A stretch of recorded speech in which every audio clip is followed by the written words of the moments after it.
తాకట్టులో ఉన్న బంగారాన్ని విడిపించి ఆ రోజు ఆన్లైన్ రేటుకే మేము కొంటాం. Sharma gold company. ఓం నమః శివాయ. ఓం నమో నారాయణాయ. ఓం శ్రీ స్వర్ణాకర్షణ కాల భైరవాయ నమో నమః. ఓం శ్రీ నరదృష్టి నివారణ కాల భైరవాయ నమో నమః. ఓం గణానాం త్వా గణపతిగం అవామహే కవిం కవేనాపవస్త్రవస్తవం జ్యేష్ఠరాజం బ్రహ్మణస్వత ఆనశృణ్వన్నోతభిస్సీదసాదనగం శ్రీమహాగణాధిపతయే నమః. ఓం ఆదిత్యాయ సోమాయ మంగళాయ బుధాయ చ గురుశుక్రశనిభ్యశ్చ రాహవే కేతవే నమో నమః. హరి ఓం.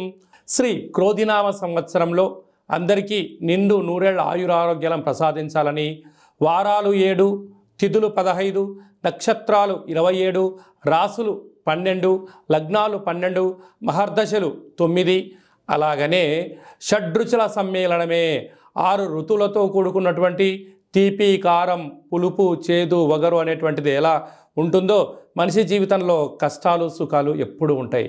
ఎవరి జీవితంలో కూడా ఎప్పుడు కూడా పూర్ణిమ శాశ్వతం కాదు, అమావాస్య అనేటువంటిది ఎప్పుడు అడ్డంకి కాదు అని చెప్పి గుర్తుపెట్టుకోవాలి. కనుక ఈ 360 రోజులు ఈ క్రోధినామ సంవత్సరంలో 30 సంవత్సరాల తర్వాత శని భగవానుడు తన సొంత గృహంలో ఉండగా వచ్చినటువంటి క్రోధినామ సంవత్సరం కావడం వలన అందరికీ నిండు నూరేళ్ల ఆయురారోగ్యాలని, విద్య, ఉద్యోగ, వ్యాపార, రాజకీయ, సేవారంగ కార్యక్రమంలో అన్నింటా విజయం సాధించాలని కోరుకుంటూ ఈ సంవత్సరంలో అందరికీ తెలుగు ఉగాది పండుగ శుభాకాంక్షలు. ద్వాదశ రాశుల్లో గ్రహ గమనాన్ని ఒకసారి వీక్షింపచేద్దాం. తులారాశి వారికి శ్రీ క్రోధినామ సంవత్సరంలో ఆదాయ వేళలేంటి, ఏ విధి విధానాలు పాటించాలో ఈ వీడియోలో సవివరంగా సంపూర్ణంగా తెలుసుకుందాం.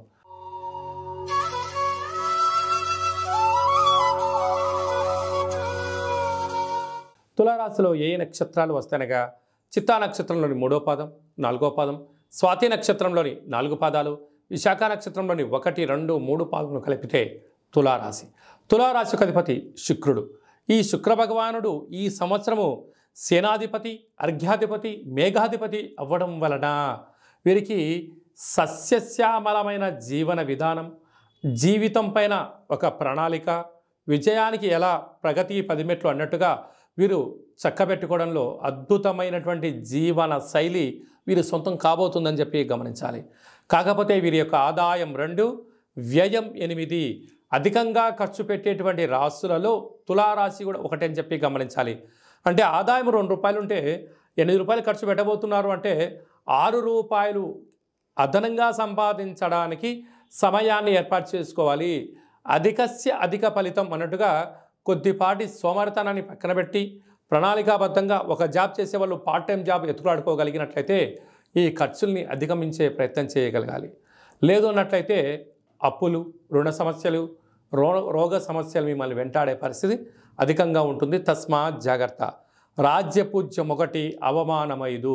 దయచేసి మధ్యవర్తిత్వ కార్యక్రమాలు కానీ, మీరు మధ్యలో ఉండి ఎవరికైనా డబ్బులు ఇప్పించడాలను కానీ, అప్పులు కానీ ఇచ్చారా సర్వము కోల్పోవడం, అప్పిచ్చిన వారు ఆ ప్రాంతం నుంచి వెళ్ళిపోవడం, మీరు ఆర్థిక ఇబ్బందులకు మీరే కేంద్ర బిందువు అవుతారు. కనుక ఈ సంవత్సరము వీలైనంత వరకు అప్పులు ఇవ్వద్దు, అప్పులు తెచ్చుకోవద్దు, వ్యసనానికి దూరంగా ఉండండి.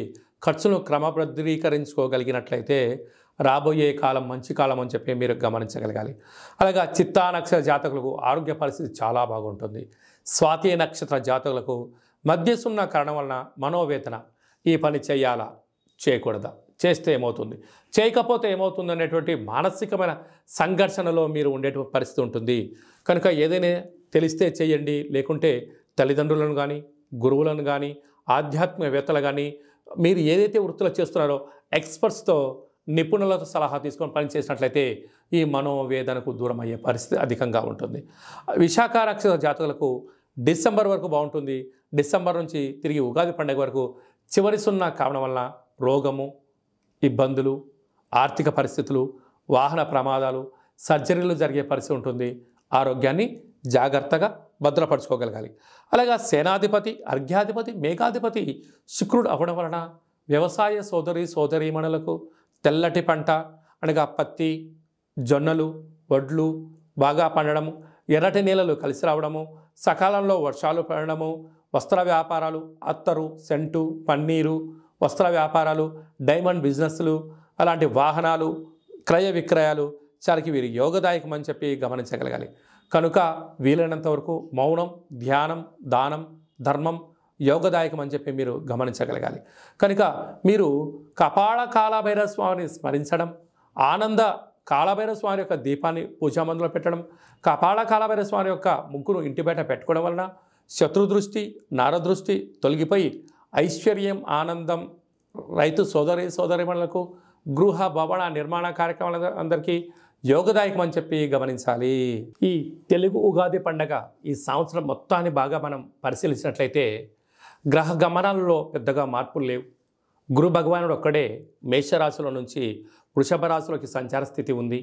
కనుక వీలైనంత వరకు ధర్మము, ఆధ్యాత్మికత, నిత్యము, ఆరోగ్యము, సంపూర్ణమైనటువంటి ప్రతి ఒక్క వ్యక్తిగత జాతకంలో మీరు అందరిపైన గ్రహ గమనాల పరిస్థితి చాలా అధికంగా ఉంటుంది. కనుక సూర్యోదయపు మునుపురమే లేవడము, పచ్చటి పైరు పొలాలలో సంచారము చేయడము, ఆకులతో కూడుకున్న జీవన విధానాన్ని ఏర్పాటు చేసుకోగలిగినట్లయితే మంచి కాలం ఉంటుందని చెప్పి గమనించగలగాలి.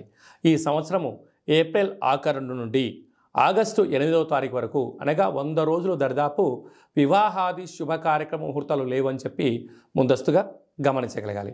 కనుక ఈ సంవత్సరం అంతనూ కూడా మనం అద్భుతమైన విజయం సాధించగలగాలి అన్నట్లయితే ఒక్కొక్క నెలలో ఒక్కొక్క కాలభైరవ స్వామి వారు ఉంటారు. కనుక ఆ కాలభైరవ స్వామి యొక్క స్మరణ, కాలభైరవ స్వామి యొక్క కూష్మాండ దీపము, కాలభైరవ హోమము, కాలభైరవ రక్షణ కంకణాన్ని మనం ధరించగలిగినట్లయితే ఈ సంవత్సరాంతము కుజుడి యొక్క ప్రభావము, శని భగవానుడి యొక్క ప్రభావము తీక్షణ తగ్గి వృత్తులలో, ఉద్యోగాల్లో, వ్యాపారాల్లో మనం అనుకుంటున్న విజయం మన సొంతం అవుతుందని చెప్పి గమనించాలి. అలాగే మీ వ్యక్తిగత జాతకం తెలుసుకోవాలనుకుంటున్నారా? మీ యొక్క పేరు, పుట్టినటువంటి తేదీ, నెల, సంవత్సరం, పుట్టిన సమయాన్ని రాసి మీరు వాట్సాప్లో పంపించగలిగినట్లయితే 100 సంవత్సరాల జాతకాన్ని వ్రాసి మీకు పంపించి మీరు పుట్టినప్పుడు గ్రహ గమనాలు ఎలా ఉన్నాయి, ప్రస్తుత కాలమాన ప్రకారం ఎలా ఉన్నాయి, భవిష్యత్తులో ఎలా ఉండబోతున్నాయో సవివరంగా సంపూర్ణంగా మీకు తెలియజేయడం జరుగుతుంది. అలాగనే చాలామందికి పుట్టినటువంటి కాల సమయంలో డేటా బర్త్లు లేనటువంటి కారణం వలన మీ పేరు యొక్క మొదటి అక్షరాన్ని అనుసరిస్తూ రాశిని, భూత, భవిష్యత్, వర్తమానాన్ని కాళభైరవ ఉపాసన చేత గవళ ద్వారా అనగా రమణ శాస్త్రం ద్వారా మీకు తెలియజేయడం జరుగుతుంది. అలాగా మీ యొక్క కలిగినటువంటి అబ్బాయికి కానీ అమ్మాయికి కానీ ఆధ్యాత్మికంగా జన్మనామము ఏం పెట్టాలో తెలుసుకోవాలనుకుంటున్నారా? ఆధ్యాత్మికమైన మంచి పేర్లను మన యొక్క దేవాలయంలో మీకు తెలియజేయడం జరుగుతుంది. అలాగే మీ అబ్బాయి కానీ అమ్మాయి కానీ ఎంత ప్రయత్నం చేసినా సంబంధం ముడిపడడం లేదా, ఎందుకు పడట్లేదో మనకు తెలియజేయడం జరుగుతుంది. వచ్చే వధువు కానీ వరుడు యొక్క జాతకంలో గణాలు, గుణాలు, జాతకము, సంతానము, విదేశీయానము, యోగాలు ఎలా ఉన్నాయి, దోషాలు ఏమన్నా ఉన్నాయో కూడా వివాహ జాతక పరిశీలన, వివాహానికి సంబంధించినటువంటి సంపూర్ణంగా మీకు తెలియజేయడం జరుగుతుంది.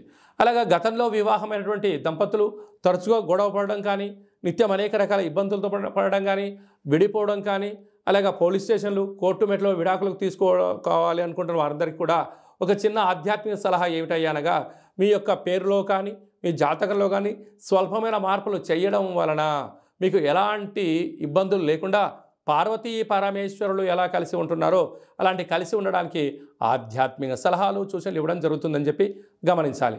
అలాగనే చాలామందికి కాళభైరవ మంత్ర సాధన ఎలా చేయాలి, మంత్రాన్ని ఎలా తీసుకోవాలి, ఎలా మనము ముందుకు తీసుకెళ్లాలో మన యొక్క దేవాలయంలో మీకు మంత్ర ఉపదేశం చేయడం కూడా జరుగుతుందని చెప్పి గమనించాలి. కనుక ఈ క్రోధినామ సంవత్సరంలో అందరికీ శుభం, జయం, లాభం జరగాలని కోరుకుంటూ ఆశీర్వచనం.